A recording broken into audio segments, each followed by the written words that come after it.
YouTube. And I've got some very good friends. You mentioned Nick. Nick's a very good friend of mine. Dave Strachan's a very good friend of mine. I've got some really good friends on YouTube. Phil, the pub, or the pub now. Mr. Egg. Yeah, Mr. Egg. These are good friends of mine.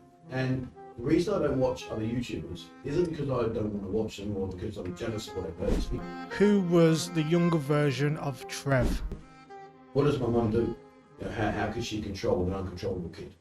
And when you're a kid, you don't have any sense of responsibility. Every day is just fun.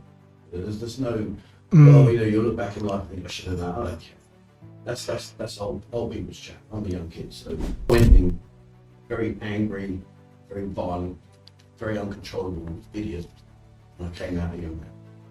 And I remember the very first day that I joined, this grown man screaming in my face because I wasn't marching in the right way. He was going to rip my head off and shove it up my backside if I didn't get myself a normal thing to do.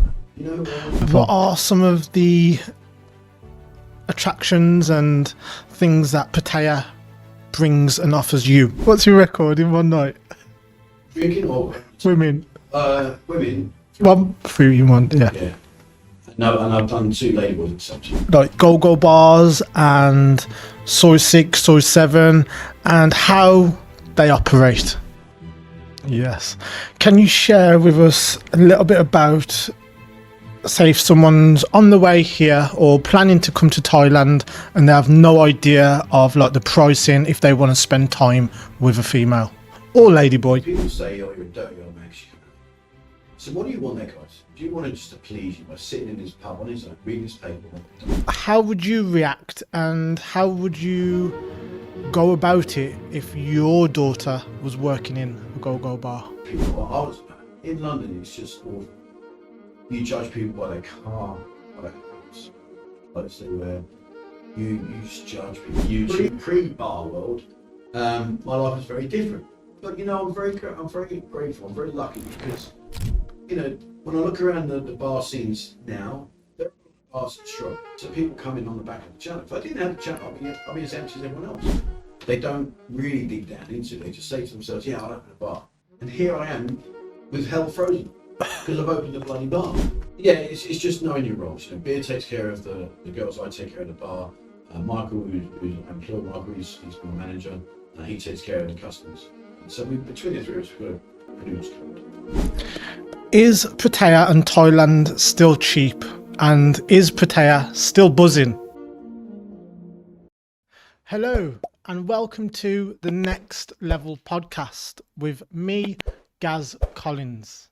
Today I'm with a Pattaya legend, BUZZIN Pattaya. You may have heard of him. If not, check him out on YouTube. Thank you for being here, Trev. Appreciate it. Thank you, Trev. You're very welcome. You're very welcome.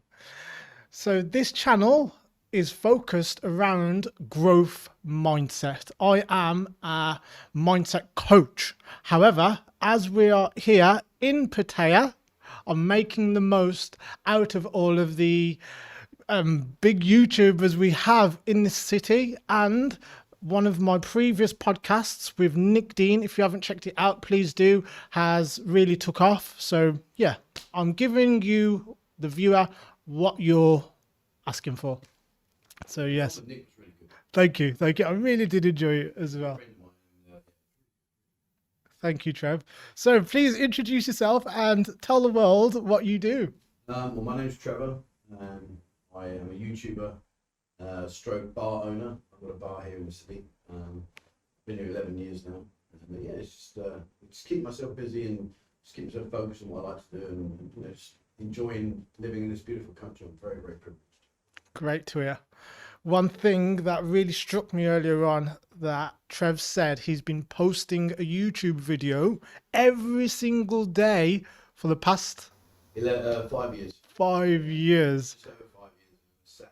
Solid. I said to him, no, it can't be sad because it shows how much you're committed to what you truly love.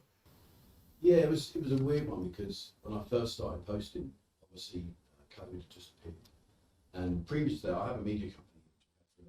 Okay. So we used to do videos, go around and do interviews and stuff, pretty much what I do on the YouTube channel. But then when COVID came, There was literally nothing to do. People were isolated. They couldn't get out. People that were here, there was nothing to do, myself included. So I started just walking around the city saying, right guys, let's have a walk around. Let me show you what's going on right here, right now.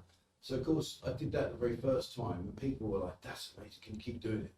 And of course, suddenly it becomes a creature of habit. And if you're doing it every day, suddenly it just becomes normality.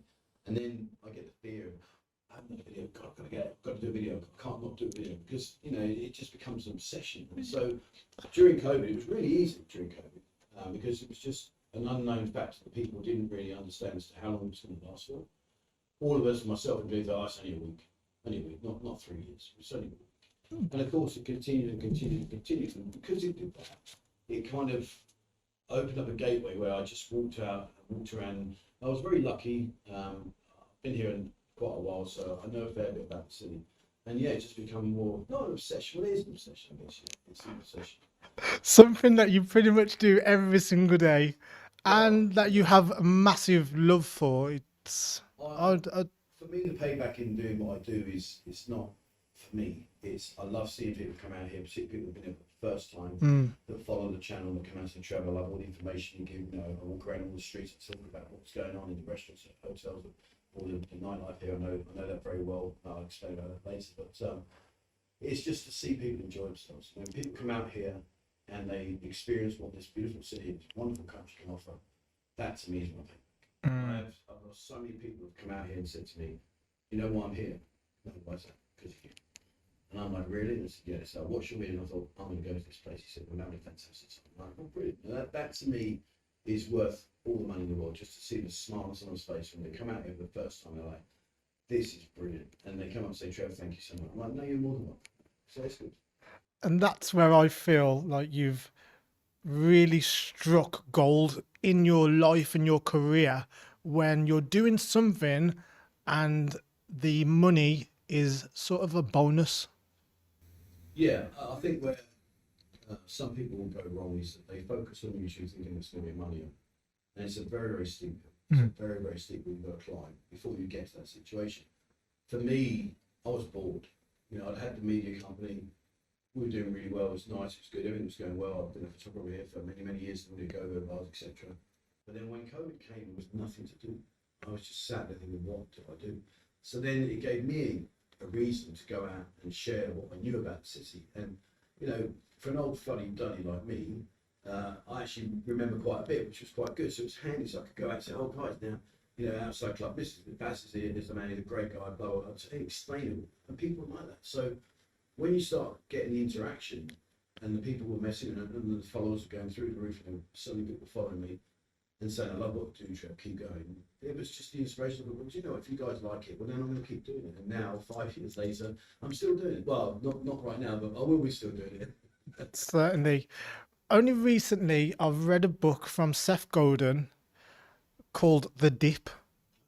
Now, when you start something or in a relationship, you have the honeymoon period, and then all of a sudden, like the things you aren't getting exactly what you want, and it's not going as expected. You sort of think, or the followers aren't growing as fast as you expected. Now you're in a dip. Yeah. Now going through that dip is the time where it's a trial to see if you're truly worthy of that achievement that you're going through. You with me? 100%. Can you share with us some of the dips that you've gone through around your channel? Yeah, it is a challenge because, again, we're in the city and the city isn't as big as people perceive that haven't been in before. They think it's a massive, huge city. It's not. It's a structure of 3 roads, and 3 roads going vertical, 3 roads going horizontal. You've got South Pattaya Road, Pattaya and North Pattaya Road, your Beach Road, Second Road, Third Road, and that's it, really, in its nutshell. So the dips that you go through are, am I creating content that people want to watch, or am I repeating myself time and time again because I'm going down the same soils? So that's really hard mentally, because you think, well, do I need to do other stuff? And one of the things I did, and luckily I've done it a long, long time, is I stopped watching other YouTubers. I don't watch any other YouTuber. I've got some very good friends. You mentioned Nick's a very good friend of mine. Dave Strachan's a very good friend of mine. I've got some really good friends on YouTubers. Phil, the pub, or not the pub now. Mr. Egg. Yeah, Mr. Egg. These are good friends of mine. And the reason I don't watch other YouTubers isn't because I don't want to watch them or because I'm jealous or whatever. It's because if I'm about to walk out today and go and do a video down Trepasset Road, and I happen to just go onto Nick's channel and he's just happened to walk down Trepasset Road, I'm like, oh, no, I can't do that because he's just done it. So I isolate myself. I keep myself away from everybody else in terms of watching videos. Mm. And that way then, what I do is because I want to do it, not because I'm forced to change because someone's just done what I've done. So, you know, when you are in a dip, and you ask yourself a lot of questions, am I doing the right thing? Is this video interesting? Is people enjoying what I'm doing? And, you know, and unfortunately, like YouTube is very analytical. And all the analytics, they try to drive you into this concept that, you know, you watch time, you click through rate, all these things that put you under immense pressure. So if you don't get the right results, you question yourself, am I doing this right? Am I really? Whereas now, at the level I'm at with my channel, I'll be totally honest with you, I do it because I want to do it. If I get 1 view or I get 1 million views, I really don't care. I just want to do it because I enjoy it. And people come in and they come in and say hello to me and they say, I love what you're doing. So that to me, so the dip is creating the right content, trying to think outside the box. Too many people get stuck in a rut and you just find yourself doing the same thing all the time. It's trying to step away from that mundane, oh, I've got to do this, don't want to do that. And make it enjoyable. You know, when I walk around, I love it because I'm seeing new things. Like today, to come up here, I did a video to walk up here. So I went up Regional Land, and there's some changes already happening there, which I had no idea. So of course I'm walking there like, wow, look at this, guys, this has changed, this is new. So the dips are worrying too much about the analytics. If you concentrate on your channel and you work hard at your channel, the rest will follow. You know, you're not in a competition with Mr. Beast. You know, you're never going to win. So, you know, and I'm not Steven Spielberg producer. So what you see is what you get. I don't edit anything out. If I make a mistake, so be it. Because for me, I'm walking down the road with you. So if I say to you, Gaz, look at, oh, Gaz, it's not there, sorry, mate. I can't say, can we just walk back 10 yards and we're in bed and that never happened. It's real. Yes. So, you know, when we talk about dips, it's just mentally challenging. To be a YouTuber, it's mentally challenging because you're under pressure from all the analytical side of things. You're constantly questioning yourself, am I doing the right thing? Is this what my viewers want? And also there's competition around. So, and also, is it what you want to put out as well? Is it in line with your, what you want to do? You with me? Yeah. If you do something that you're being manipulated into doing, you're not going to be you. So, like, I can give an example. I did a video long time ago where I went to a park and they had elephant rides. And I remember it very clearly. I remember walking around the corner. It was at Nondu's Tropical Gardens. Beautiful place. Absolutely stunning. Absolutely. I mean, the plants and everything. Something else. But I don't like elephant rides. Okay. And I'm all happy, actually, it's spreading. And I just froze like, now, because I'm on YouTube, I can't say, well, I don't want to do that. I'm going to erase that. So then you have to go, oh, really, I just don't like elephants. That's a personal opinion. I'm not saying it's right or wrong, it's just my own personal opinion. So of course, then I have to try and change the direction of my video. But walking away, although I'm talking going down to where the Eric Palmer fish are, showing this huge, massive fish, in the back of my mind, so it changed my whole outlook on my video because it didn't like it. So it is, yeah, if you've got to do stuff that you really enjoy, if you enjoy it, the rest of it's irrelevant. So it's a balance. It's a balance to your authentic self along with pleasing the crowd.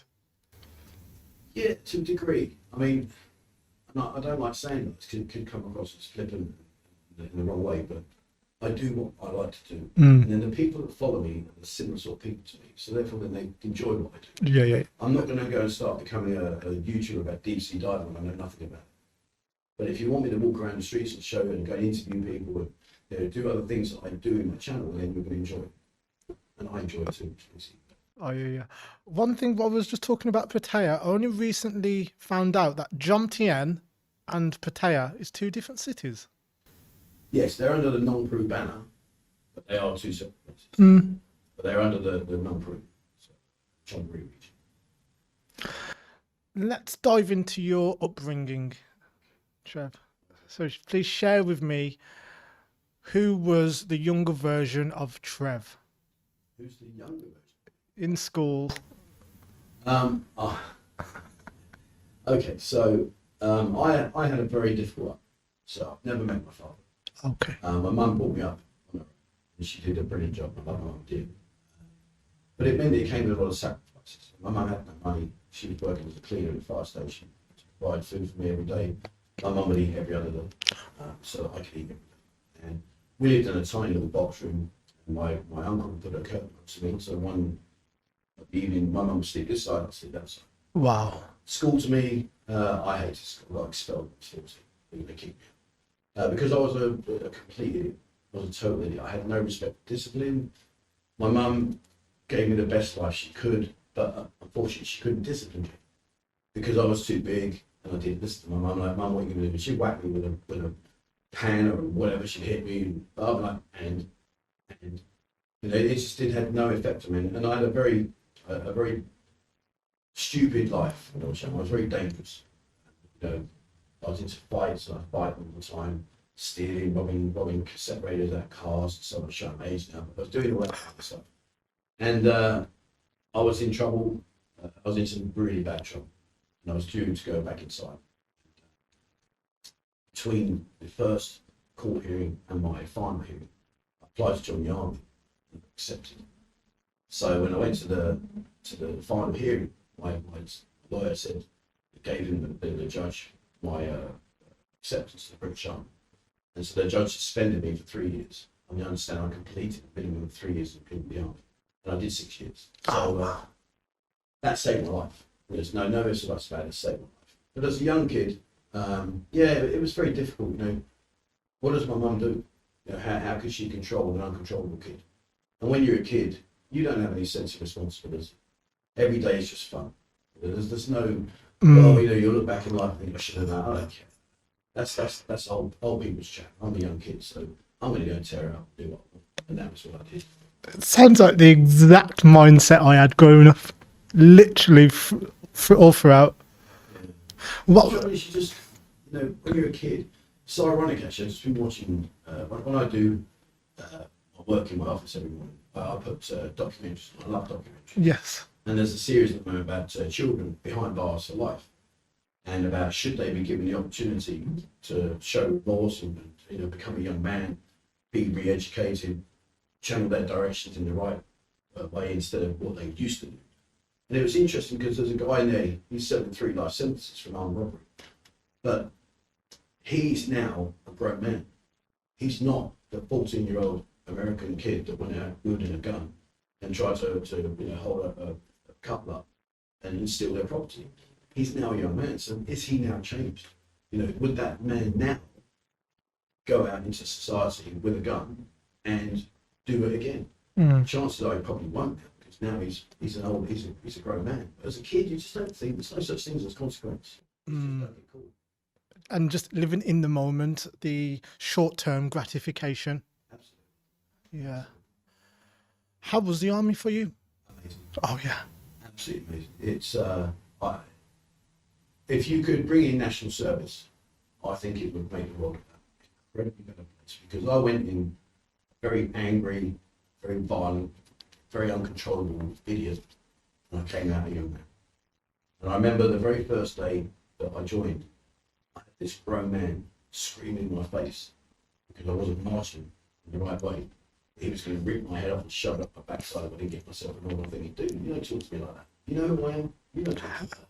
And then within about a week, I'm like, I've got it now. Don't worry, I'm doing left, right, left, right, left, right. I'm doing everything you tell me. And it was amazing. And one of the most gratifying moments of my whole army life was on when I passed out. I was at Winchester. I was in the 3rd Battalion Royal Green Jackets. And at the time, our barracks in Winchester. And on my passing out parade, you do 42 weeks basic training. And at the end of the basic training, so I started off in a squad of 146 people, and 37 of us passed. Wow. That's all the training. When I passed out, I got best at GPMG, and I got best at map reading. What's the first one? General purpose machine gun. Okay. The big, yeah. Yeah. I got the best ranges with that particular weapon and map reading. And my mum and some of my family and friends came to the passing out parade. And I've got a photo which is on my wall in my condo, and it's me and my mum when I was 18 apart. I just done my basic training, and she gave me a hug. She was crying, and she said, "Son, I'm so proud of you." And for me, that meant everything, because for the previous 18 years, she was ashamed, and quite rightly so, because I would have been ashamed of myself if I was my mum. Yeah. So for my mum to turn around, hug me in tears, and say, "Son, I'm so proud." I'm proud of you. I'm proud of hearing it. It's touching me. It was so emotional. It was just like, wow, never had that. And that, then I went off to Germany. I was based in Celle, West Germany, West Germany. And that was my future. It was, and then I became a young man, started to learn my trades in the army, my skill sets, and it was just life changing. If I hadn't done the army, no doubt I'll be a repeat offender. I'll be in and out of Nick all day. Yes. And the trouble is, when you go inside, just learn how to do it better. People say, "Oh, you go to prison, you're going to get dumped in the shower," or something. It doesn't. It's not. If you look for it, you'll find it. But the reality is, what are you doing? What's your stretch for? What are you up to? "Oh, you should have done it this way. You should have done it that way." And you're just learning to refine your craft of being an idiot. Whereas in the army, it may be. Do you remember any specific epiphany moment in the army that you can like go back to and go, right, that sparked something in my development and awakened me? I think the biggest issue that you have is the first 11 weeks. So when I joined, you have 11 weeks of playing being a soldier. And it's games, it's fun and games. It's a little bit directive, it's a little bit educational, not much in terms of discipline, but it's more fun. So they're trying to suss you out, they're trying to see what you're like as an individual, where they think they can steer your direction, etc. And I never forget this, because we stood on the, like I said, it was 146 people started. And at the 11-week period, that's your first and only opportunity to do what was called PVR, which is premature voluntary release. So we all stood there, and Lieutenant Trix, who was our lieutenant, he was in charge of us. He came out, all stood to attention, and he said, "Right, we're now at the pivotal point of your career. Those of you that no longer wish to soldier, you want to leave, now is your opportunity to take one step forward, turn to the right, fall out, go and stand over there." And we all stood there, and I'm thinking, I'm staying in. I'm in this for a long haul. I won't quit. Locked in. And loads of people stepped forward. Like, right, over there. So we closed ranks, which means we were shuffled together, so we're a unit. So we closed ranks. These guys all stood over there. And Sergeant Ibbotson, his name was, Colour Sergeant Ibbotson. Don't forget these people. I'm talking now, 30 odd years ago, 40 years ago. He stood in front of us. He said, "At ease," so we stood at ease. He said, "Right," he said, "take a look. Take a long, hard look at those weak individuals over there." He said, "Take a long, hard look." We were looking at them like, "Yeah, okay." He said, "How weak are they?" He said, "They haven't got the minerals that you guys have got. You are part of the British Army, they are no longer." We were like, stood there, "Yeah, look at us, look at them. Look at them weaklings over there." He said, "Right now, face the front." We're all stood at face it. "Right, so you have got 1 minute. Get upstairs, red PT vest, Denham's boots, let's go." We were like, "Oh, okay." So we ran in, got our PT vest, come down, put us into a unit. He said, "Right, turn to the right, let's go." We ran from where our barracks was, in Peninsula Barracks, all the way up to Worthy Down, to where the Rangers were. The whole time that we ran, it's about 3.5 miles. The whole time we ran, all they kept screaming is, "You're ours now, you're going nowhere, you are now ours, and this is going to hurt." We were like, "Oh no, what have we done? Why did I not leave? Oh my God, like this really nice guy is now a complete different person. He's shouting and screaming, being beast in me." Oh man, it was horrific. But it was the start of a career, it was brilliant, I loved it. Yeah, at the time I didn't. I look back now, I think that's amazing. Do you have any like quotes or statements that you took from the army that have shaped you now, that you hold on to? I wouldn't say quotes, but I think what the army taught me was never say never. Never say never. You might think you can't do something, but if you set your mind to it, and if you give it the best of your ability and you learn and you do the right thing, there's a strong chance you will succeed. And then whatever you think you can't do, things like confidence tests, walking along ladders, like 50 meters in the air, and you're holding on a little bit broken, you go, oh, I can't do this. Oh no, you just don't believe you can do it. But you just got to try and train your mind, say, come on, let's do one step at a time. Don't look at the far end, look at what's in front of you. Present. So the army restructured my thought process and just gave me the confidence and belief that, you know, with the right attitude, with the right surroundings, the right encouragement, you can pretty much achieve most of the things you want. Yes. So looking back at the boy/man that was before you went into the army, and that was when you finished, what are some of the character traits that the younger version of you was missing from after you picked up those traits in the army? But the army taught me discipline. It taught me structure. You know, the understanding of you've got to be on parade at 8 o'clock in the morning, you're there at 7:30. You're not 2 minutes late. There's no such word as late. You can't be late. But it taught me discipline.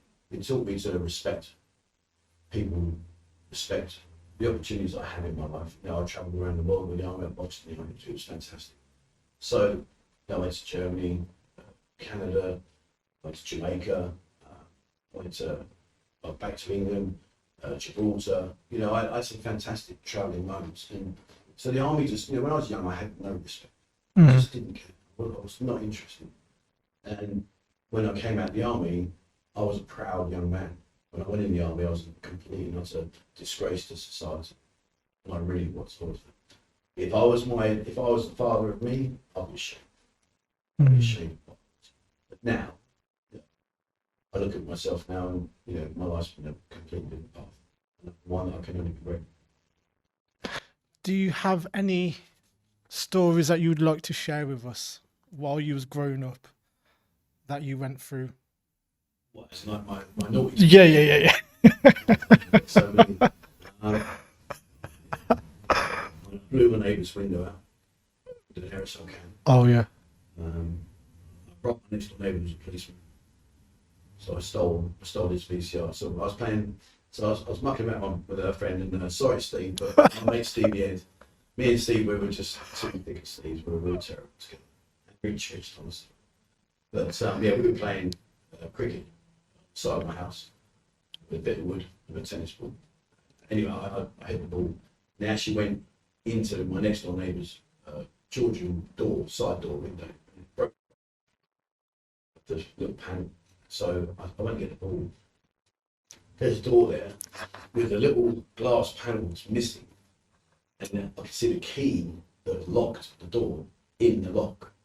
And I'm like, shall we? I said to me, look at this. We're not sure whichever one we're doing. And he was a policeman. He was a cop. So we were like, yeah, let's do it. So anyway, so I put my hand in, managed to turn it, open it up. And so we're in his house now. This is cool.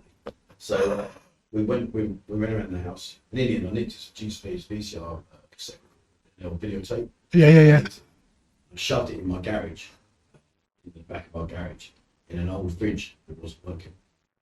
So I stole his VCR and went back to my house, and I'm thinking, no, you know, you've done it, haven't you? I can't go back and plug it back in. I've done it.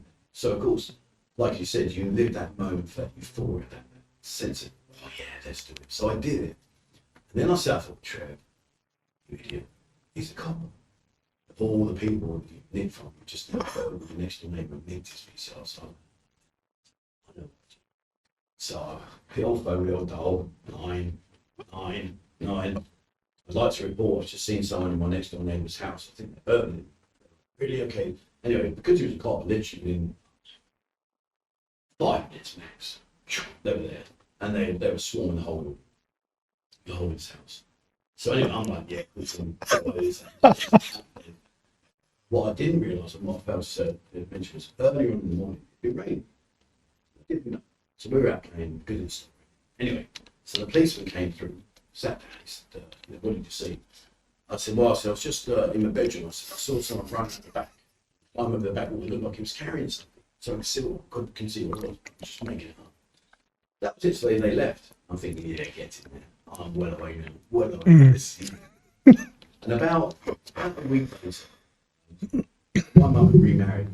she married a guy called John who was very high up. So he had a lot of police contacts. One of those police guys was a guy called Roger. So Roger came round, sat down with him. Anyway, next time I called down to the lounge. My mum said, you sit down. My mum, she had that face. When she pulled that face, you knew you were in deep, deep trouble. She said, you sit down. Okay. Roger said, me and Trevor, he said, just want to go through some very quickly. I'm not sure. What's that said? So you thought somebody carried, run out the back, climbed over the back wall of Nick's house. Nick was a policeman at Nick's house. I said, yeah. Definitely saw it. Yeah, 100%. Here's the problem, Trevor. He said, now if you're running, he said, what do you do? And I'm like, what kind of questions? That's a stupid question. You're running. He said, yeah, you're running. So you're running at speed, aren't you? Yeah. So therefore you're quite heavy in the fluid because you're running. Yeah. So why were there no footprints in the wet grass? And I was like, sorry? There's no footprints in the grass. So either he floated or you didn't see what you said you saw. And I was just like, I froze. I'm like, inside, because I don't know what to say. He's done me now. I'm like, oh no. Well, I don't know. I saw him running. He said, there's no footprints in the grass. The grass was wet. The lawn had been cut. There was no footprints. So how could he possibly, and this is tiptoe, how could he possibly run? And I was like,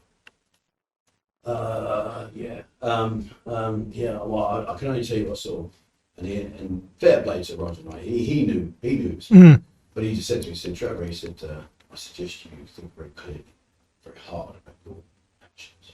He said, Val, I'll leave you with that. He went out the door, my mum chimney. She fell on water, bang! Jesus Christ.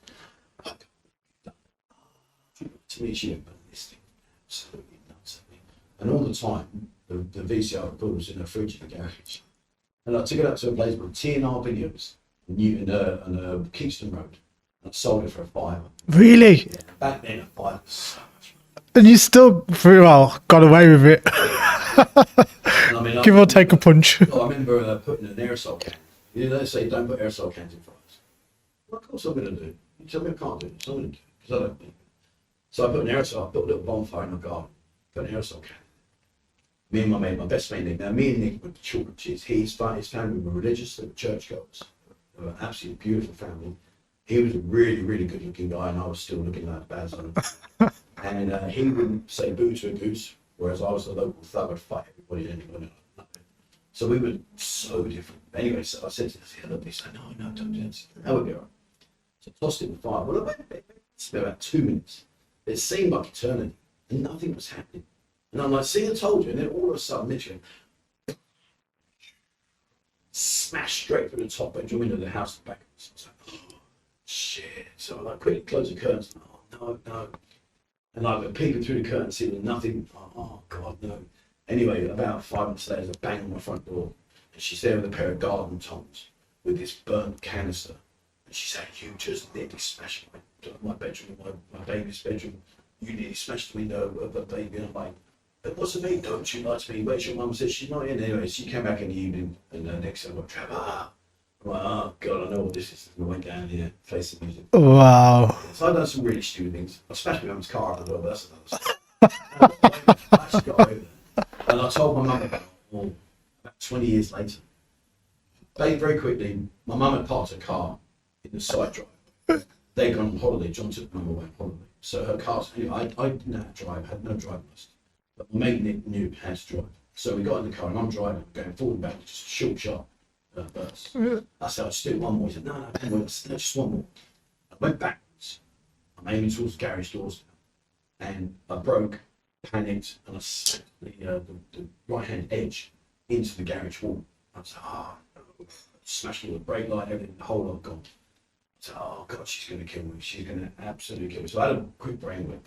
I picked all the glass up, picked it all up. I knew my mum was going to come in and I knew my mum had to bring the car out so that John could put his car in. So I'm thinking, right, okay. So my mum, they arrive. So I'm there with my bag. I'm like, Mum, come on, I'll stop the show. No, it's okay. Mum, so she's coming out the car and she's got in the front of her car, so she's not seeing the back end. She's coming down the front, got in the car. Yeah. I'm stood at the front. She's come out, she's parked on the road here. So she's opened the door now. Any other day, she would have opened the door and gone round the back, come back in, so she would have seen it. So, no, I'm not sat there in front of you. So which means, no, what's that mark there? Someone scratched your car. What do you mean? So shut the door, came around the front.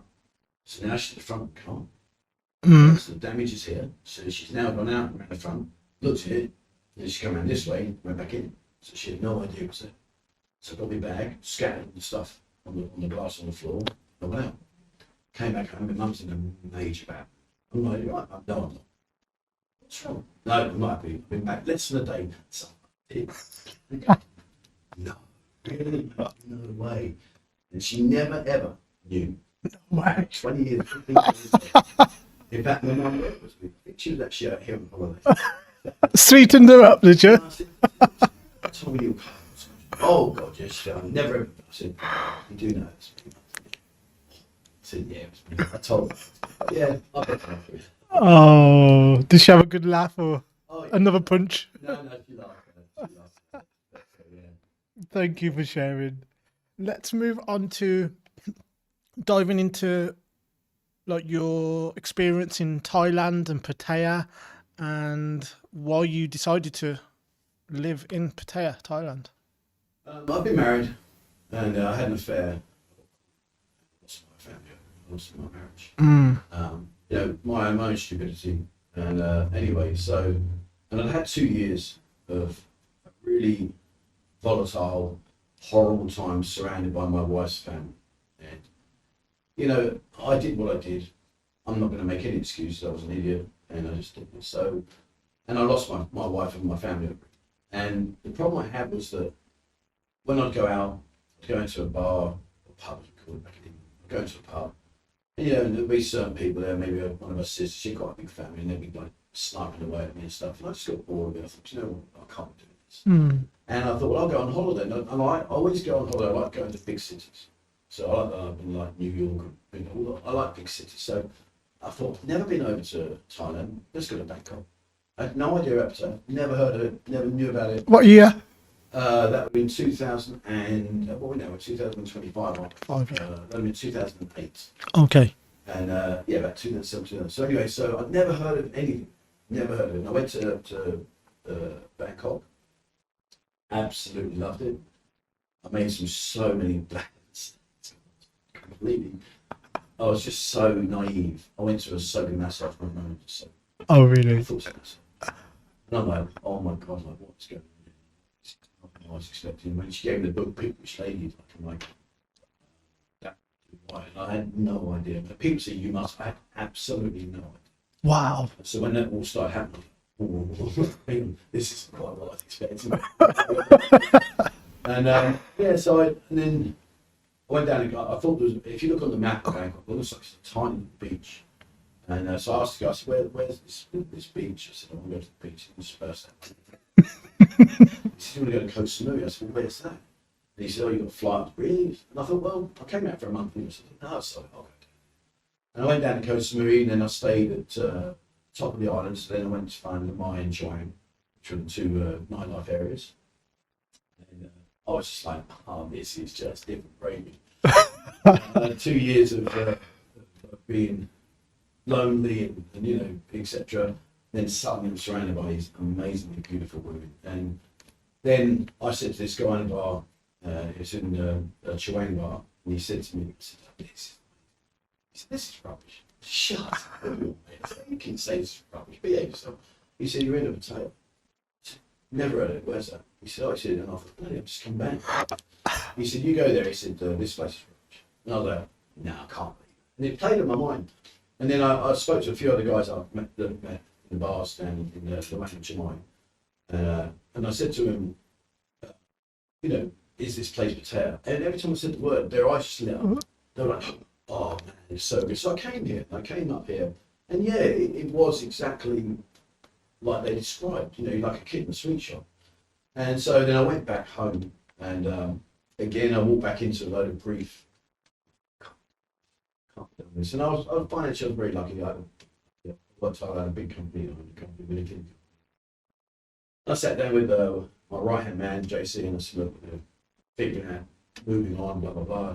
And And he was worried I was going to sell it to OCS or to an issue, which were big guns in the military world at that time. And I said, no, I said, what we're going to do, I said, you're going to raise some money, give me some money. I'm going to lease you the company for 7 years. And in that 7 years, you're going to pay me, because I knew what the company was earning. So you're going to pay me every month. So at the end of 7 years, you'll take the company. So you're not going nowhere. So you've been my right hand man for years. So you're not going out. You're not going. If I sold it to OCS or initial, I knew what they'd do. They'd just take out all the big contracts, then collapse company. And then all my staff would be done. I didn't want that. So, I'm loyal. If you're loyal to me, I'm loyal to you. So JC had been with me in many years. And that's exactly what we did. He raised some money, gave me a lump sum. And then he basically, the reason he raised the money is because he used my company as the asset to get the money. And then he paid me every month for 7 years. He never missed a single month. And now it's his company and he's going on to bigger and better things. So I went back, I took my kids down to, we had a caravan home down in the South Sea in Portsmouth. And I said to him, look, I really think the time's right for me to move on. My oldest son didn't care. He was happy doing his thing. He was an MMA fighter, so he was like, yeah, you crack with that. Interesting. Emily was upset, but again, she kind of understood. And Aidan, he's the one that suffered. He was like a young kid when I did this. He didn't really understand. So, one minute he's got dad, next minute he doesn't have dad. And I used to see the kids quite a lot. And that's my biggest regret was that he suffered the most. And as a consequence of that, our relationships suffered since. But again, he's a professional golfer now. He's his own thing and live his life. We still keep in touch. We do this thing with Snapchat every day, which bores the crap out of me, but it's connecting with my son, so I still do. Where we send each other just these stupid pictures. Half the time he sends me he's asleep and stuff like that. But and I saw him last year, which was the first time I've seen him for 6 years, 7 years. Oh, really? And he's a professional golfer now. He plays on +7. And, he's just turned 18, so he's got a good future ahead of him as long as he keeps himself really focused. But yeah, it was just a decision. I thought, you know what, I can't be done with all this septic, toxic stuff in my life. And at the end of the day, you only get one life. Yeah, and you've got to sacrifice. I mean, you can't have everything. The thing is, some people will agree with me, some people will disagree with me, and I appreciate that. It's personal opinion. But for me, as a parent, your duty is to make sure your children have a safe upbringing and good surroundings and provide them with the opportunities in life to move forward. I wasn't doing that because me and their mother were daddies with each other. The family environment was toxic, so when there was a birthday, like, well, why is dad not coming? No, he's not coming. Well, dad's he's not. So just get away. So, and I thought to myself, there is going to come a stage where, as a parent, you're not required. When they get older, it's like, dad's not cool. I'm with your mates. You're going to do your old age pension stuff. Leave me alone. So, eventually, you are going to become redundant in terms of the necessity to provide for your children, to be with them. And I just said to my kids, look, how would you feel? I'll bring you out. I'll come out here twice a year on holiday, which I did.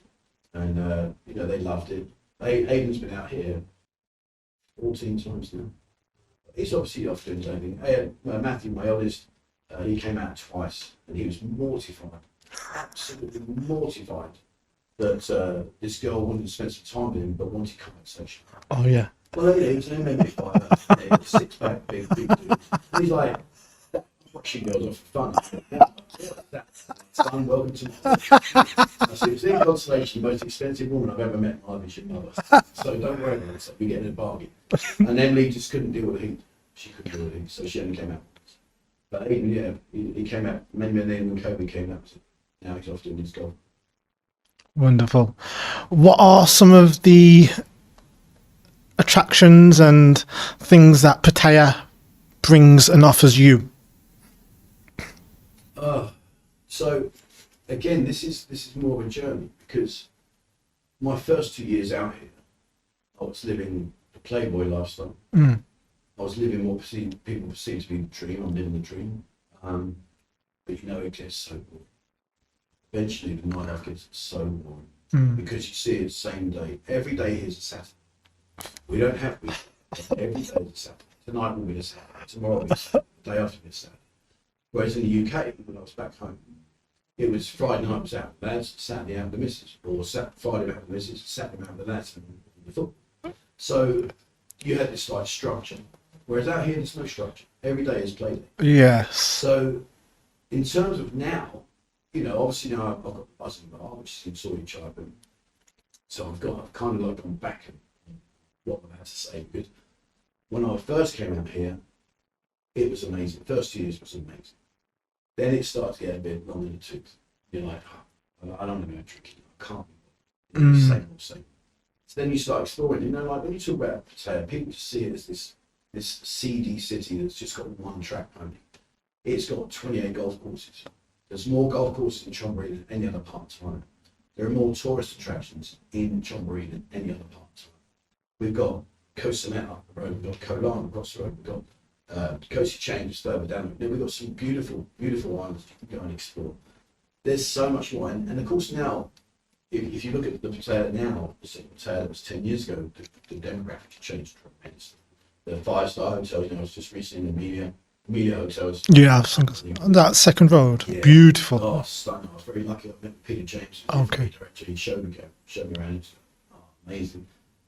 So now that, you know, things change. Nothing stays the same forever. So Pattaya now is changing. It's going through a very, very big change right now. The last 3 to 4 years have been huge. And I think it's still yet more to come. I think Walking Street is going to be very, very different in another 2 or 3 years. I think the entertainment zones will be pushed further back, second road, third road. Oh, really? Yeah. If you look at like what they're changing now in the city, everything's gearing towards family friendly. So if you're family friendly, you can't have a go-go on Saturday.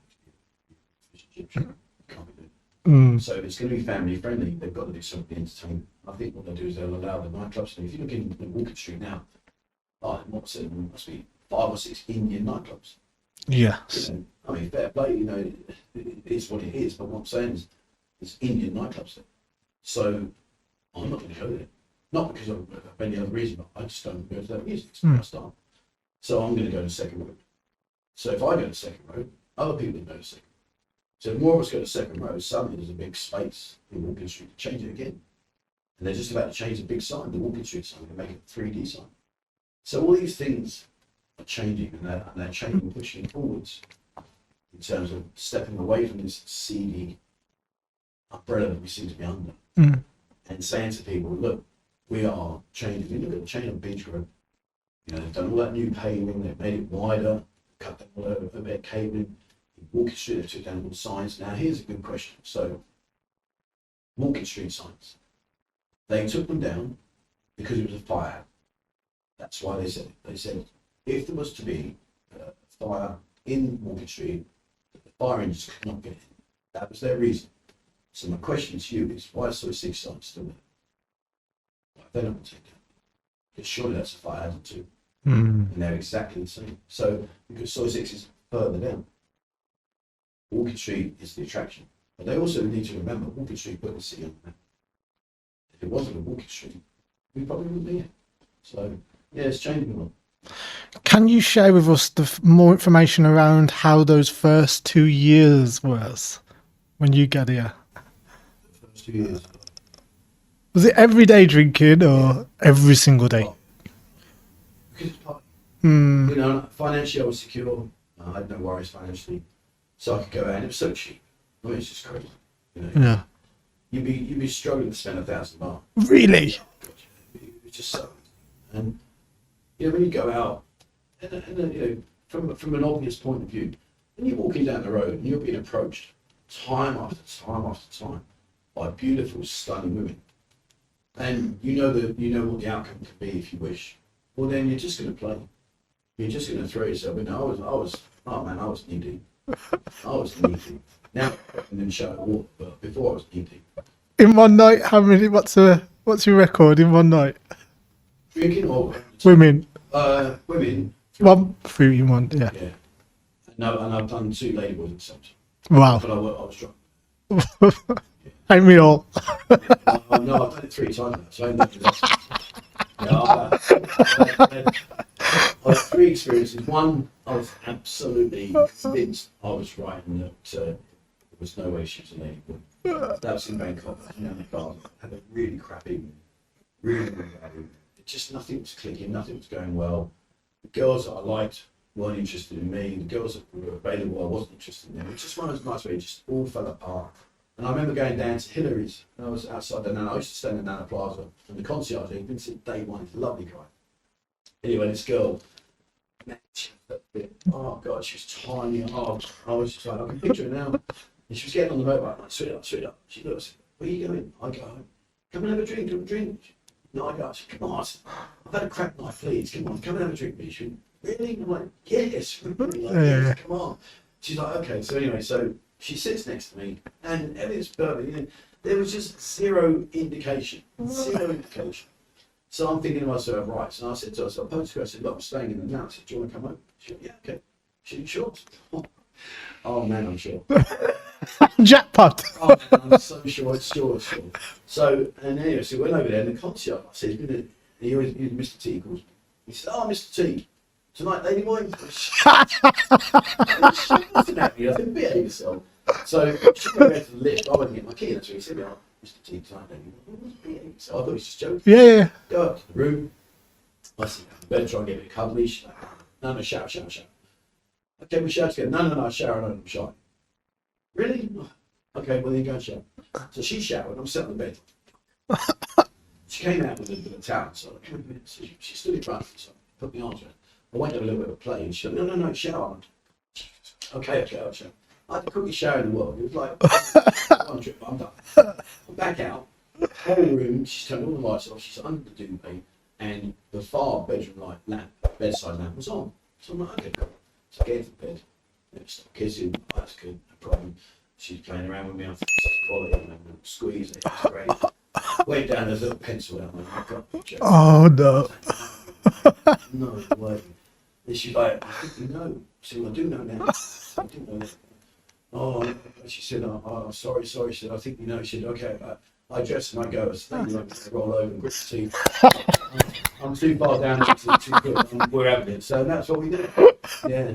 I had a girl, a lady boy in second row, came out walking street. I was absolutely plastered.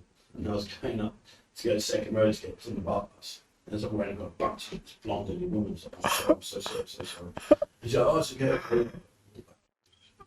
He said, where are you going? I said, well, I'm going to go home. She said, well, come my room up there. I said, and I knew she was a lady boy. And I was like, yeah, go on. I said, you can take care of me? Yeah, I'll take care of you. Okay, no problem. So anyway, so we go to the room, and I'm terrible. When I'm drunk, I pass out. The minute I hit something soft and I lay down, I'm passed out. So I remember vaguely laying down on the bed, and what was happening was happening. I remember the completion, and then I kind of like nodded off. And as I woke up, I could see this. And I'm like, and she was finishing herself off, shot all over her face. I was like, no way, I believe you've done it. And she's like, oh, I'm like, no, tissue like now. And I was like, oh, God, please don't come in now. Please, no, and then I was in the windy inn. Now again, plastered, just so drunk. Going back to the windy inn, and apparently I took two beasts back with me. And I woke up in the morning on the floor. My wallet was intact, which was good sign. I just woke up on the floor in a mess. I was like, oh, good God, what happened? And going out. I went downstairs, reception was laughing at her. She said, oh, you okay, Mr. T? You're there? Yeah, sure, man. Yeah, why? It's okay. I'm like, no, it's not okay. Why are you laughing? She said, and I went over to, because at that time, Windy Inn had their restaurant opposite on the beach. And so I went across to get my breakfast, and all the girls in there were laughing. Let's go. Anyway, I went back in, reception said, are they okay? I said, come on. Why? She went, you don't remember last night? Not really. Remember the two lady boy you bring back?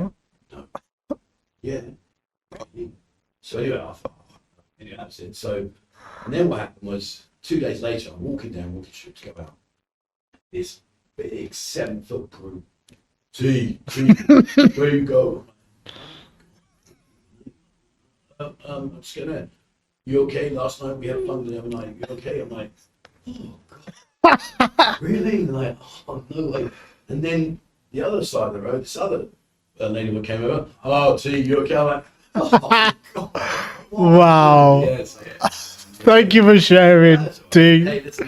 Appreciate you, man. Really do. While we're touching on the subject, let's dive into like go-go bars and Soy 6, Soy 7 and how they operate. Okay, so well, they're all very different from each other. So you've got the standard like open beer bar. And the open beer bar is just sit down, have a beer. You might have a chat with the girl in the concrete square. She'll sit the other side, or someone might come and sit with you. But it's just more of a beer drinking session, and meet your mates, etc. Set yourself up ready to go out for the evening. You've now got the go-go bars. Go-go bars are a completely different setup. They're behind closed doors. A lot of girls dancing on the poles, etc. There's a lot of variance in terms as to how much clothing they wear. There's a lot of variance available there. So again, depending on the place, depending on what you could expect. Nowadays, it's more of a gentleman's club scene than there ever was. Now there's a lot more gents clubs than what they used to be back in the day. But then there's a lot less go-go bars here now than what they used to be. So it's kind of like that natural transition. But a gents club is good fun. That's a much more laid back, more relaxed. Go-go bars, they often get a bad name because of the pricing, because it's so expensive. But you also have to understand that it's not just the go-go bar. The landlords are demanding incredible. I know places down there, their rent's $500,000 to $1 million a month. Wow. And that's just their rent. So if you're selling a bottle of beer, say a semi-go like cost price about $40. So they sell it for $200, let's just say. There's $160. You've got to make $1 million to get a profit. $1 million profit to pay you. So that's around £23,000. Yeah. And then they got the cost of the service staff, security, police, the bar staff, the girls themselves, they're all on salaries, they all get paid. So, it's a massive overhead. It's a huge amount. So, yes, the demands are high and the expectations are high when you go in, but of course the prices go with it. It's quite a expensive situation. Soy Six has changed a lot. When I first came to Soy Six, it was behind closed doors. And what goes on behind the doors stays behind the doors. Now it's all open beer bars. And it's lost. I don't want to say it like this because I don't want to put people off going. You need to go because it's an experience. Me personally now, as a person that's lived here for 11 years, it's not my cup of tea. There's a lot of younger women, which I don't really gel with. I like to be able to hold a conversation on hello, what's your name? And also it's quite mechanical. Buy me a drink. Not much care. Yeah, it's buy me a drink. You see up there. You want to go? Like, really? I've just another drink first. So it's not really for me. But it's still a good fun. Still, if you haven't been, you've got to go. Just to say that you've done it. Same as Walking Street. If you haven't been in Walking Street, you've got to go. Just to say that you've done it.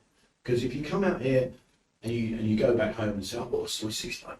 I didn't go, liar. They're not going to believe you anyway. So just do it. You might as well just do it because you're going to get accused of being down there anyway, even if you don't go. But yeah, Soy Six has changed.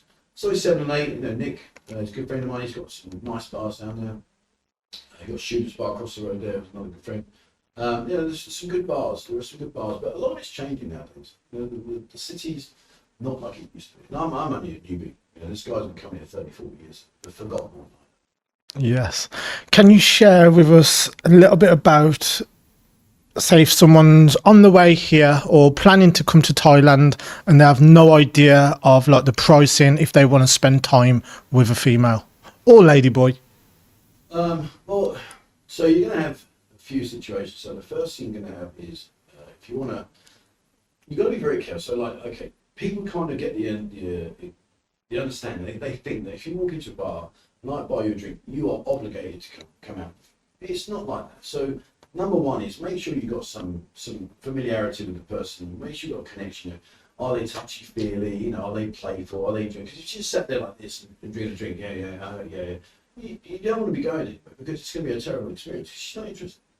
So if you do find there's a connection, the girl's smiling at you and you come down, want a drink, she'll sit with you, puts her hand on you, then plays around, has a bit of fun with you. You think, okay, this is good.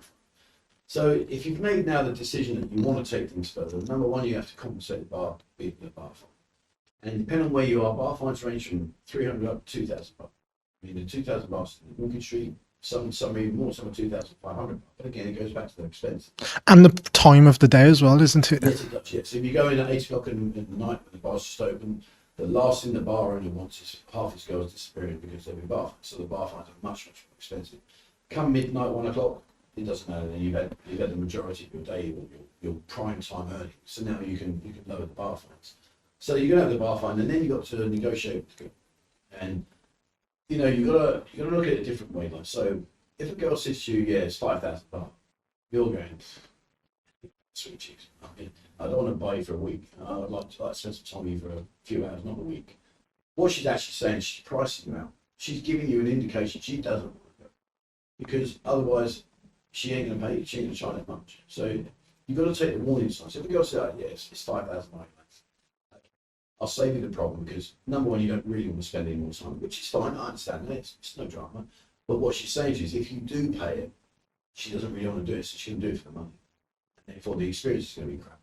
Whereas if you find someone that's really interactive, you have a great time, you'll have a fantastic time, and it won't cost you an arm, I think. But if you ignore the warning signs, when a girl gives you a really stupid high price, that's a big red light going, hello, hello, this is not what I want. But if you're going to do it, you're going to pay me. Yes. What's the general pricing for short time? Wouldn't know. No. I don't do it. I wouldn't know. I'd say probably 1,500 to 2,000 baht, I guess. Maybe minimum 1,000 baht. Oh yeah, you won't get this. I say that, but if you go to some of the like go around the Bangkok area, stuff like that, you'll get other stuff that will make you come out happy, but like 500 baht. Yes. So you're not going to be. And that's some of the massage places as well. A lot of the massage places. Yeah. But in my experience, most of them are not. It depends where you go to. Like if you go down, say, Soy Honey, then you'll be lucky to get a massage. You'll go in the massage place. If you go along Second Road, there's a few there that will partake. Soy Macau, again, Soy Macau, there's quite a few there that will happily come out with a smile. But if you want a proper massage, then realistically speaking, you need to go to like some of the Beach Road, places like that where it's not going to happen. Or very unlikely. My favourite one's by Sobakau. It's you come out the Holiday Inn, turn left, the first one on the left. Okay. Yeah, they always put in a great level of effort and they're respectful, lovely ladies there. Yeah, I mean, for me, like the best massage place here by a mile was Blind Massage. It's called. Oh, okay. It's on North Pattaya. Because they're blind, they do feels. They can feel your body and they can understand where you're not. So I think they're really good. Hurts, but it's really good. You come out feeling like you've done 10 rounds of Mike Tyson, but about 2 hours later you think, so yeah, the blind cinema stuff. And then let's dive in to, like, say if someone wants to spend a week or a month with a lady. Don't do it. No, at all. You know, this place here is where dreams come true and hearts get broken. Because, and again, this is a very common conversation that you can have with people. You know, people say, "Oh, you're a dirty old man, 'cause you come out here." So what do you want there, guys? Do you want him just to please you by sitting in his pub on his own, reading his paper when you die? Why is he not allowed to come out here and enjoy himself? You know, who gives anybody the right to dictate what an older man must do in their own country in order to not be bagged with this sleazy pervert, blah, blah. So for me, I think to myself, well, okay, I don't want to sit at the end of the bar with a newspaper, waiting for the Sunday meet, waiting to die. I don't want to do that. I want to live my life. I've got a little bit of time left. Most people at that age have got money, so I've got money available. I'm going to come and live my life. Why should I just do what you want me to do just to please you and stop me judging? However, by having the balls to come out here and to come and experience this and you know, change what's considered your life because you're now no longer sat at the end of the bar waiting to die. Programmed. Yeah. All of a sudden you've got the attention from a woman that's half your age or less. You're like, Jesus, what's going on here? And you know, listen, you know, it doesn't matter what age you're. You could be a young kid, you could be an old man. Everybody has a heart. Everybody wants to be loved. Everybody wants to feel loved. We all want to feel loved. When those girls you come out here for give you that feeling, it's so easy. I've seen it happen many times. It's so easy to be swept away and get caught into this wave of emotions where you think, and the reality is 99.5 of those ones, they're just there for the ride, they're there for the money. Thank you very much. See you later. So if you start, we call it the 3-day rule. If you start spending more than 3 days with the same person, whether you like it or not, whether you agree or not, you will start to have feelings because you're spending time with them.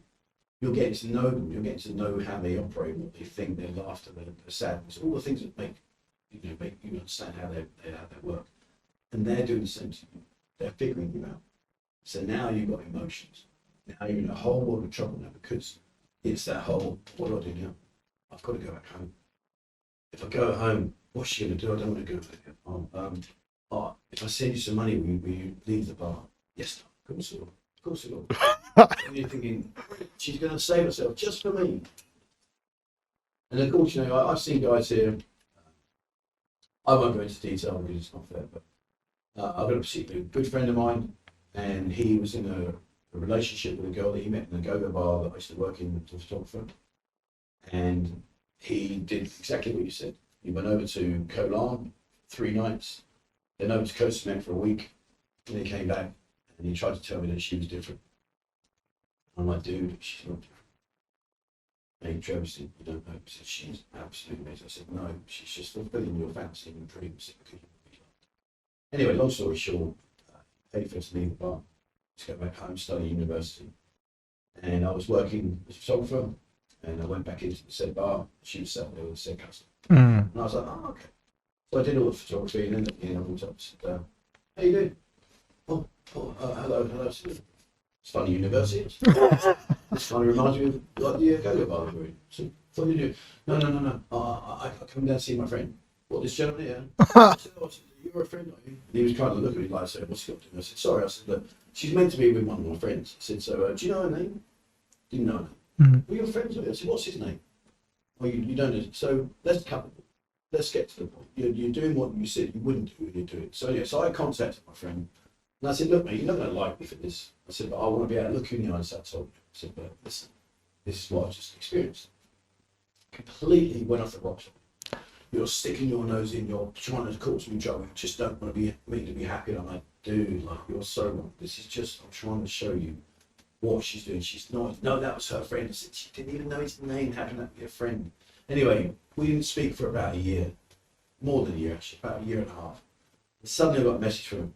I'm like, oh. Hey, how you doing, buddy? Yeah, I just wanted to let you know that such and such is pregnant. I'm like, really? I said, yeah, mate. I said, fair play. It's not mine. Oh, not your baby, okay. He said, I'm sorry, Joe. He said, but you were right. He said, it's not right. He said, I'm really sorry for. I said, listen, Lee, don't apologise. Don't apologise. Because if I was in your shoes, I'd have reacted the same way. Because you're trying to break my dream. I said, the truth is you're just trying to look out. I said, but you don't need to apologise. Emotions run high. We all think of things when emotions are running high. We don't think about when we're just being logical. And she was just playing. She just played him like a pack of. But no, he learned his lesson. Wow. Thank you for sharing, Trev. That's all right. Appreciate it. Do you have any other memorable stories revolving around Pattaya and Thailand? Memorable stories. You know, when you're involved in the nightlife here, man, It's non-stop. you see so many things. Yeah. Nowadays, it just becomes. Whereas in the past, you think, I see guys all the time, you know. But now more. When I first came here, I was a judgmental idiot. Oh, look at this girl. I was such an idiot because I was London. I had London in me. Programmed. Yeah. In London, it's like how big's your house, how much money do you earn, how fast your car, what clothes are you wearing any brands you wearing. I mean, look at me now. I have a ACDC shirt on and a pair of shorts. I don't care. I couldn't. You could be sat there in a spandex swimsuit. I really wouldn't care. Yeah. I might think it's a bit of a strange idiot, but I wouldn't. I wouldn't care. Yeah. When I first came out here, it was awful. I was so conditioned to judge people. It just doesn't bother me. I really don't care. Like, as long as you're happy, as long as you enjoy yourself, I don't care. So these memorable stories, and when I see people doing things and things have happened, to me now it's just Yeah. Well, that one that you just previously said, that ties everything up.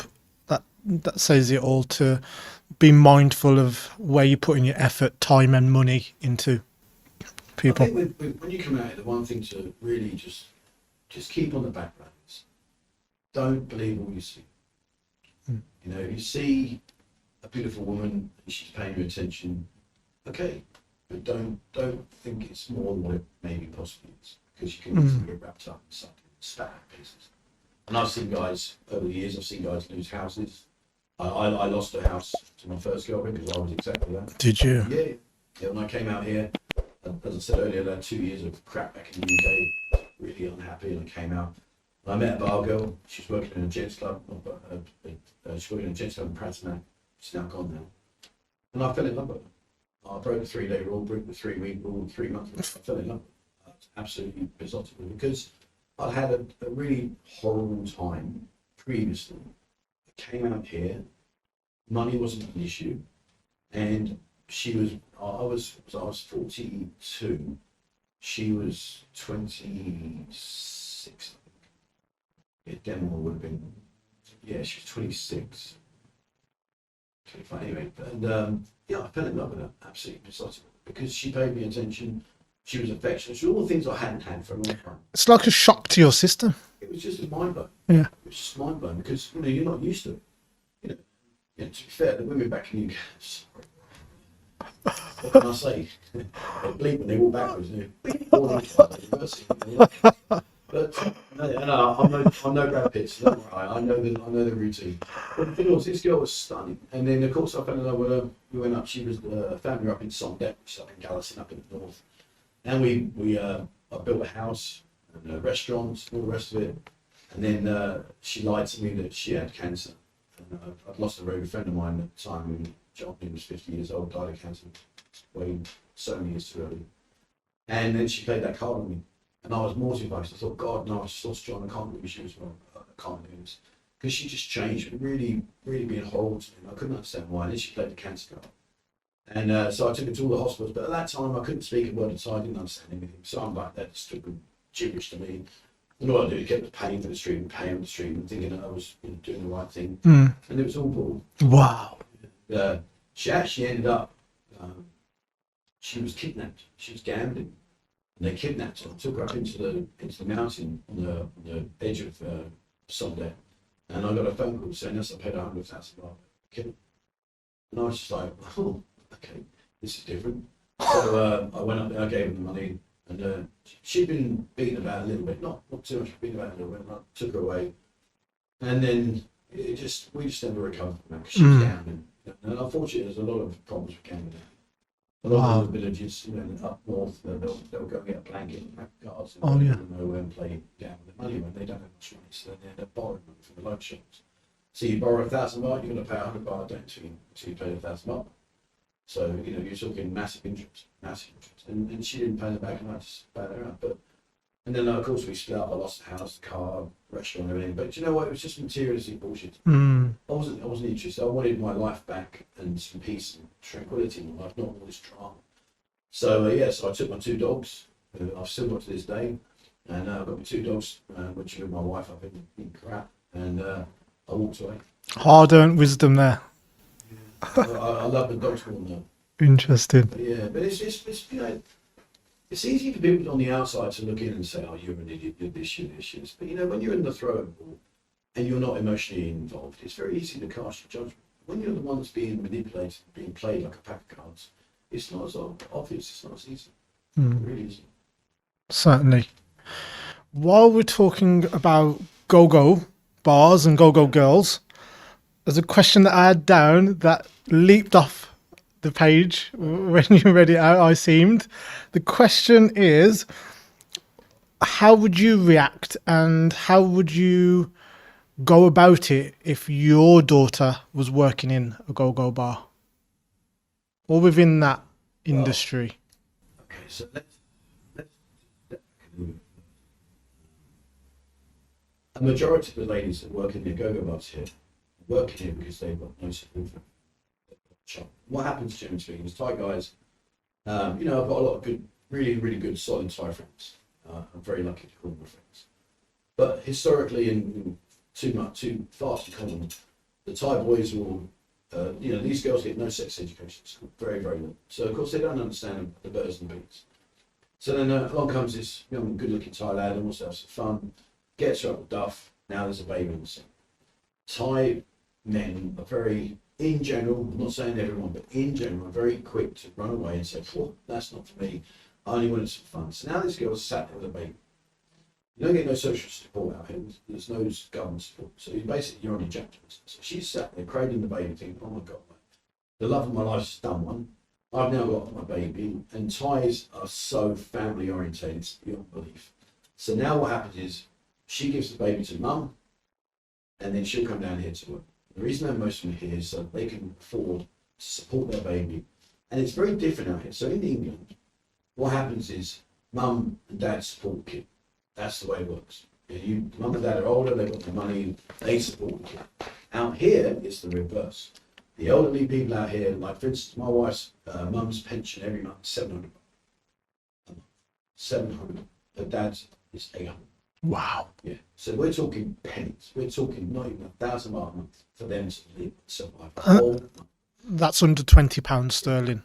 Yeah. So then what happens is they give the baby to mum and dad or to nan and granddad. They come down here to work. Now, most of the girls here are working. If you walk around the go-go bars, or the bars inside the bar scene itself, you walk around and you say to every girl, have you got any baby? And is the father still with you? I'd say 8 out of 10 would say, yes, I have a baby. No, I don't. It's gone. So what do? They have to come down here and work. So if it's my daughter, I'm not going to lie, it would be very unsettling because I wouldn't want that, because I'm English. So my natural reaction is to take care of my daughter, not for her to go out and do what she's got to do to take care of me. So I would take care of my daughter. But if I had no choice and she had to come and work, you see, this is another thing as well, right? So one of the things I've learned over the years being in here is we associate sex as being a meaningful, loving, bonding thing that goes on between a man and a woman because they just love each other. The reality is, it's just sex. It's just something that happens. You walk away with a smile, she walks away with a smile. Happy days. It's just something that we do. It's like brushing your teeth. You know, you brush your teeth in the morning, you brush your teeth at night. Well, that's it. It's just brushing your teeth. Or if you have sex, it's just a transaction between two willing people. So, again, disassociating myself away from the emotions of that situation between two people. If it was my daughter, I'd say come down and fleece him. Fleece every guy you can. Promise him the world and deliver zero and take every single bar. Because that's it is what it is. But if I could send my daughter down here, well, I wouldn't do it because I'll take care of her. But you put me in a really horrible question. It's a great question. I want my daughter to come down here, but if I had to send her down here, God forbid whatever was to happen, if I had to, then I would just say to her, listen, you know, keep your wits about you. Don't put yourself in any vulnerable position. Make sure that your accomplishments the whole time. Make sure that wherever you're going to go, you've got a point of contact. And don't do anything that you don't want to do. Make sure you take protection. Don't come back with another baby. You know, make sure you take yourself seriously. So, yeah, I mean, you've done it now. The thought of that's just making my spine tingle already. Oh yeah. So, what advice would you have for a lady in that industry if she totally doesn't want to be there doing it, which most of them don't? What advice would you have for them if they want to pivot to do something else? Down here to work. Yeah. Or she's even working here and she's got some money, or she hasn't got the money, but like, how advice could she pivot into doing something else? I would tell her, don't believe everything you hear. Because again, it goes back to the guys that come out here. And, you know, I can only sort of like relate this back to say being in London. So some of the clubs you go to in London, you need to be earning big bucks before you can even get through them. You need to be well established. And there's certain clubs that I used to go to because I was okay financially. You know, you're talking like big. So the girls that came in here, you know, it makes me laugh. Like people judge these girls here in Pattaya and say, oh, you know, they're just out for money. Listen, guys, let's be cool. When I walked into I go to Zenon's nightclub in London, which was a really good club, really expensive. You go in there, the girls know you've got money because you're in there. And the girl walks up and says, hi, what's your name? Basically, can I take you home tonight, shaggy, and you're going to take care of me for the rest of my life because you've got a nice fast car outside, blah, blah, blah. It's, out here, they don't do all that stuff. That's gone. It's just, hi, buy me a drink, do you want to go? So, you know, when the girls come out here, these guys, sometimes, we call them the 2-week millionaires. You know, how many guys out here are ex-SAS?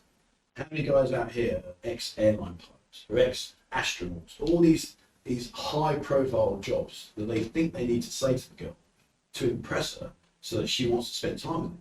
But when you're saying I'm ex-airline pilot, she's in the back of my going, ka-ching, money, let's have it. And so she's going to likewise expect the expensive things. But if really, and I don't mean this in any way disrespectful, so please don't tell us your way, but if you're a factory worker, but you made out you're an airline pilot, she's going to want airline pilot treatment. But you ain't able to provide it because you're sadly not an airline pilot. So now what are you going to do? So of course it's, who's telling the best lie? How long have you worked this week? Oh, first day. Oh, well, how did you learn English so quickly? YouTube. Really? So it's your first day and you can speak English? Wow, that's amazing. Of course it's not my first day. Let's not be stupid about it. But she's playing the game. What do you do for living? Oh, I'm Steven Spielberg's personal director, whatever.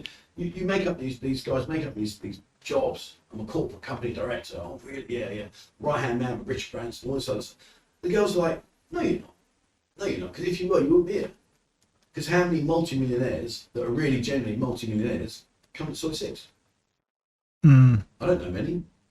I know some wealthy men, but I don't know multi-millionaires that come in.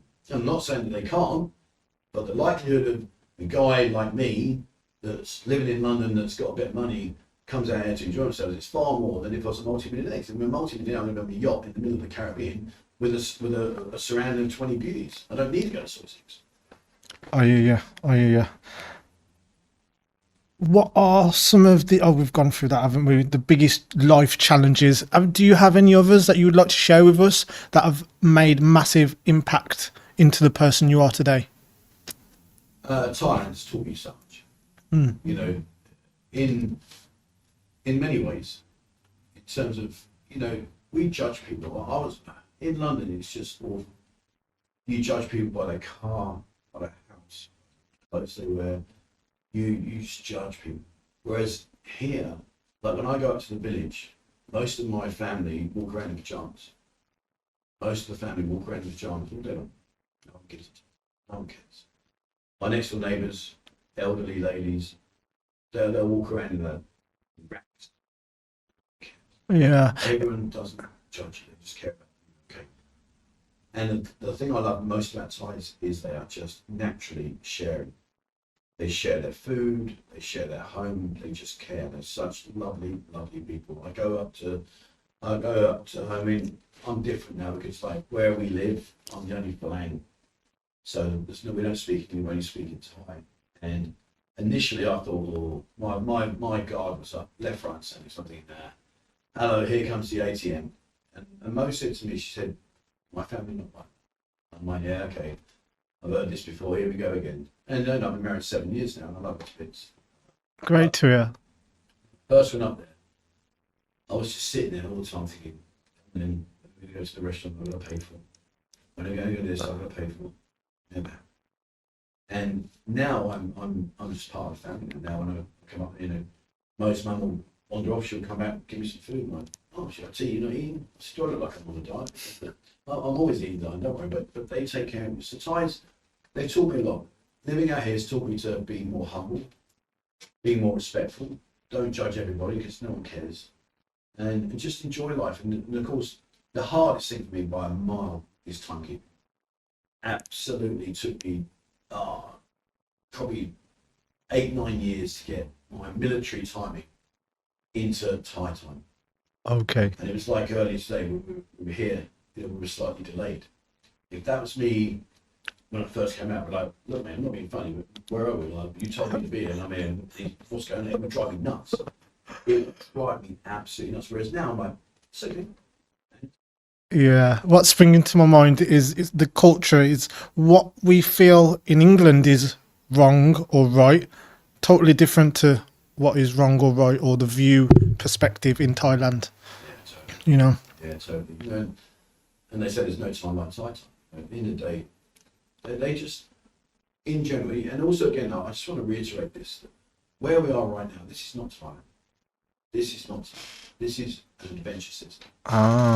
When you take this out of Thailand, if I took you up to Krabi, or I took you, I'm very fortunate, I've been all around, but there is no place in Thailand that will be even close to this. not Bangkok. No. Bangkok, you've got Nana Plaza, you've got Soy Cowboy, you've got a couple of Koh Sam Road. Koh Sam Road. Yeah, you've got Koh Sam Road. There are some areas up there, but they're only tiny little kitchens. Mm. Whereas if you go to Bangkok, look how many 5-star hotels there are. Look how many 5-star restaurants there are. Look at all the beautiful things. All the shopping malls, all the big malls, all these big malls. They're not dependent on the industry that we are fairly dependent on here.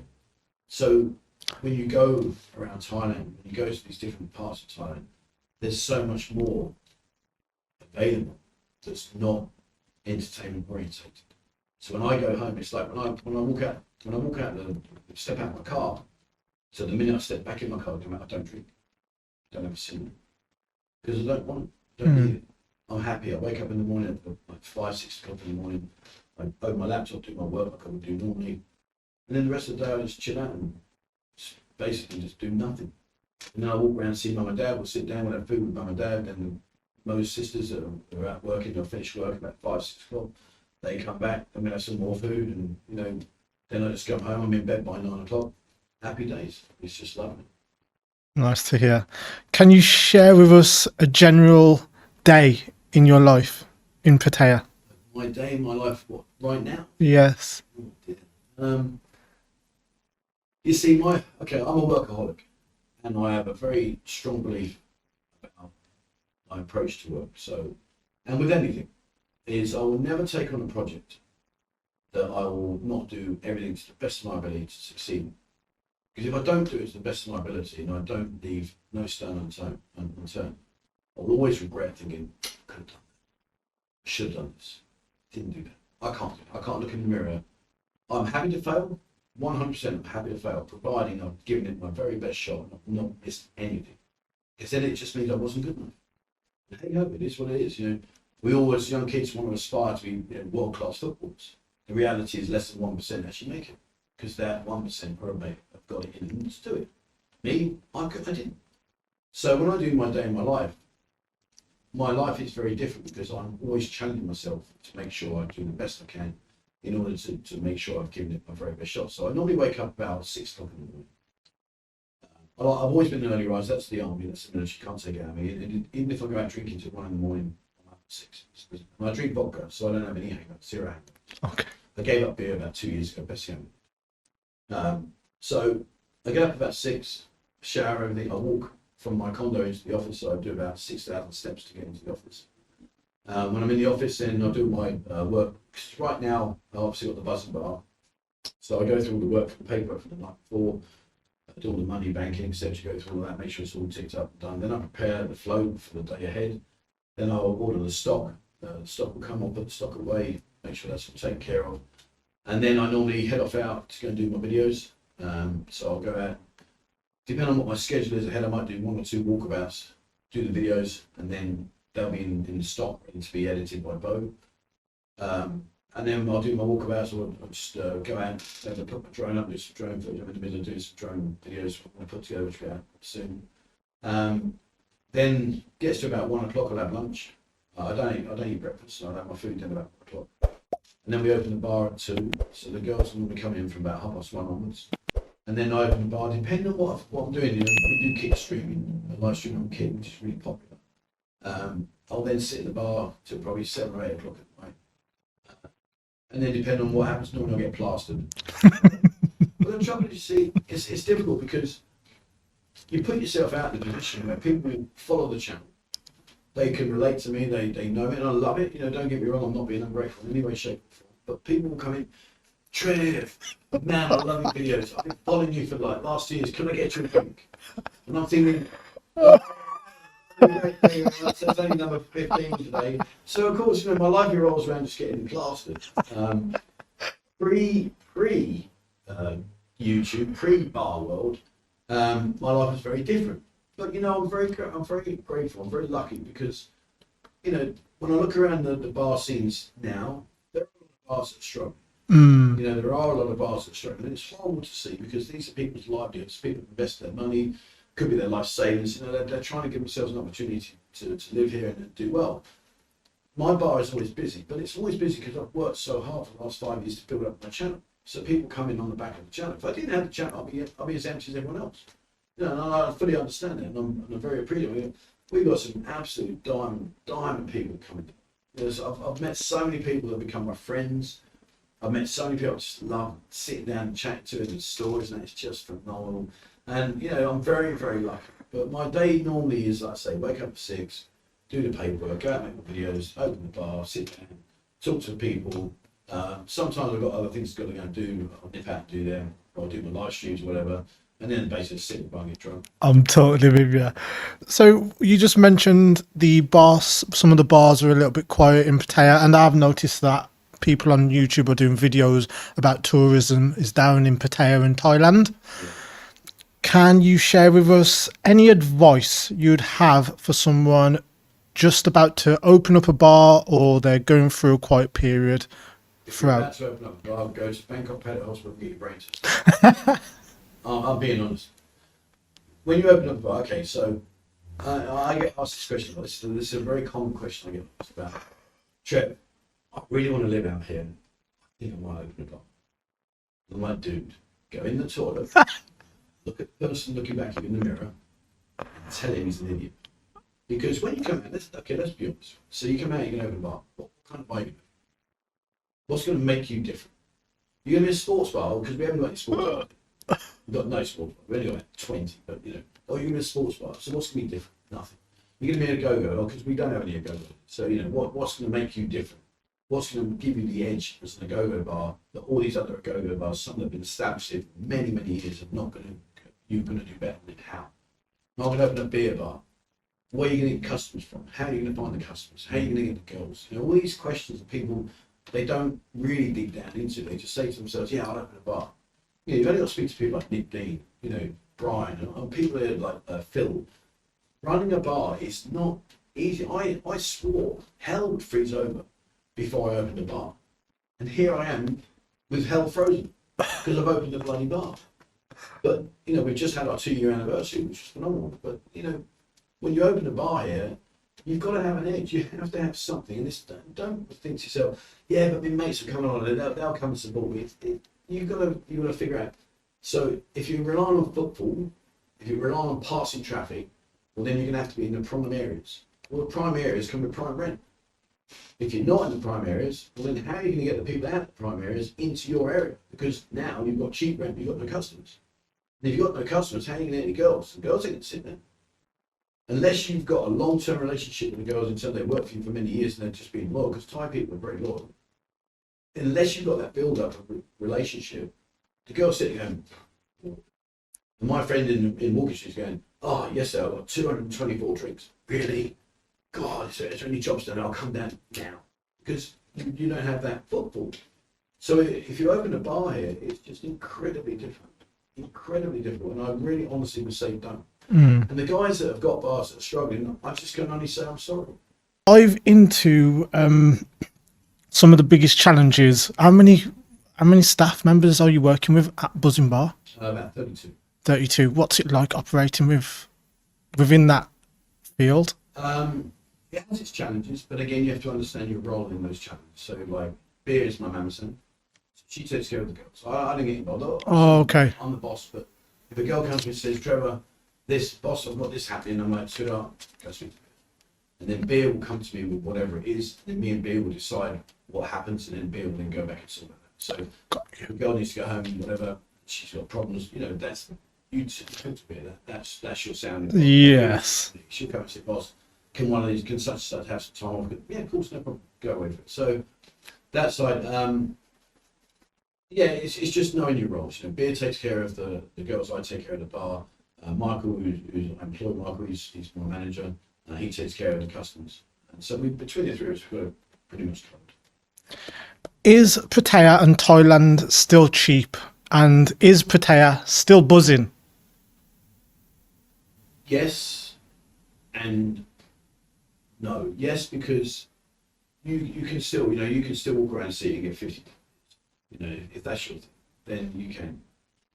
But the entertainment side of things has become more expensive. No ifs or buts. And again, you know, from the perspective of the girl, if there are less customers, she has less opportunity to earn money. So therefore, then if she does have customers, she's going to try and earn as much money from that person as she can. It's a business transaction. So she has to do that. But no, I think Pattaya is still well worth visiting. There's so much going on here. There's still yet more to come. I think the demographic of the city is going to change. There will be a lot more things changing in the near future, and I think they're going to be looking to bring in a different kind of clientele. But I don't think that will affect the entertainment industry, because I think the entertainment industry will just push back a bit further, and we'll kind of have our zone, and then Beach Road and Wall Street have their zone. So yeah, if you go to Walking Street, of course it's expensive, absolutely. But then you'd expect it. If I took you into London, if I took you some areas in London, give you how many pence there? You're like, Jesus Christ, how much?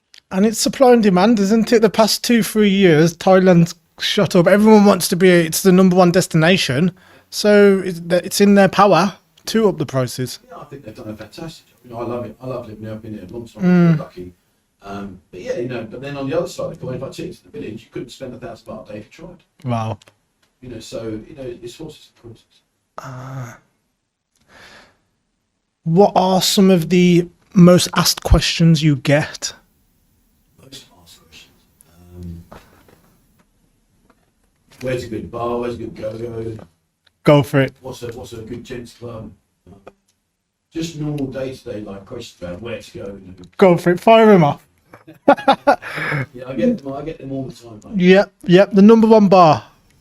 #1 bar.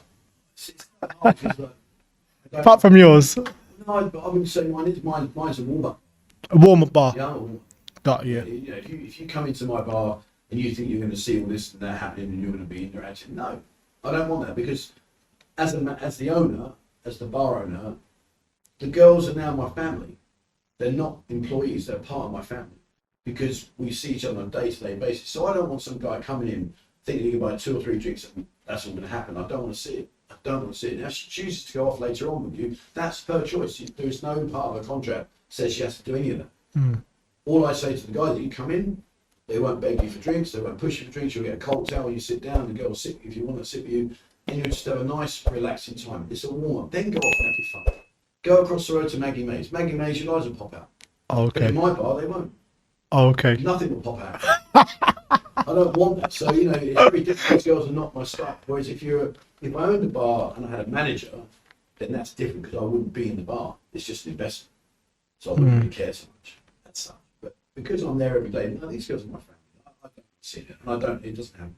I've been there 2 years in the location we're in now. And I think in the 2 years, I've had 2 guys have tried it. And I said, this is my friend, I'm sorry, you're in the wrong kind of bar. Please have all those drinks on me. Just pop across the road. Got ya. How about go-go's? So many. I mean, for me, back in the day, who remembers Club Misties with Baz? That was brilliant. Angel Witch was brilliant. Alcatraz was brilliant. How are they comparing to Windmill? Windmill Special. Yeah. Like in LK Metro York King, which is the LK Metro version of Windmill. Oh, okay. But Windmill's still very, very popular, very busy. Yeah, crazy in there. Well, it used to be Exxon. I don't remember Exxon. Exxon was, again, I remember the first time I went into Exxon, I walked up the stair, they had a fire stair, a steel staircase. Walked up the staircase, went in. The first thing I was greeted with was a girl on the end of a podium here with a KY jelly in one hand and a glove, plastic glove. Okay, what jelly? What? Tube of KY jelly Okay. and a plastic glove. Okay. And I'm like, oh my God, she's like, not yet, I said, not yet, please. Yeah, but, you know, it's all, you might like a particular go-go bar for maybe their special offers, you know, like Destiny in LK Metro got break drink price offers, early stages. You might like go to Queen because the girls got big bangers. So you think, yeah, that's my cup of tea, I'll go to Queen. So you might like Queen and hate Destiny. Destiny might like Destiny and hate Queen. So it's not fair to say the best. All I will say is just no matter what you're looking for, you do have ample opportunity to go and find what you're looking for. Yes. What advice would you give your older self coming to Pattaya in those 2 years? So someone's coming from England to retire or live over here. What advice would you give them? You know, if you're coming out here to live, you need to do a long-term holiday first. Don't come out for 2 weeks or a month and think I could live here, because that's a massive mistake. Come out here for 3 months, if you can 6 months, and get acclimatised, get used to it. Realise that this is not fantasy, this is real world now. Because that fantasy that you lived in earlier may actually become boring. You might think, oh, I don't like it. So you know, you need to do 3 or 6 months, definitely, then make a decision. Totally, I'm with you. Thank you, Trev. Is there anything else you'd like to share with us? I've really enjoyed it. Thank you very much for inviting me onto the channel. It's great, and you know, if you follow me on my channel, then what I'll do, I'm going to cut this up with some highlights. Yes, 100%. Yeah, and I'll put links, so come and follow Gaz. And you know, it's great. I wish you all the best. Thank you. And also, Trev's invited me to come and sit down with him, and we're going to switch roles. I give you the same question. I look forward to it.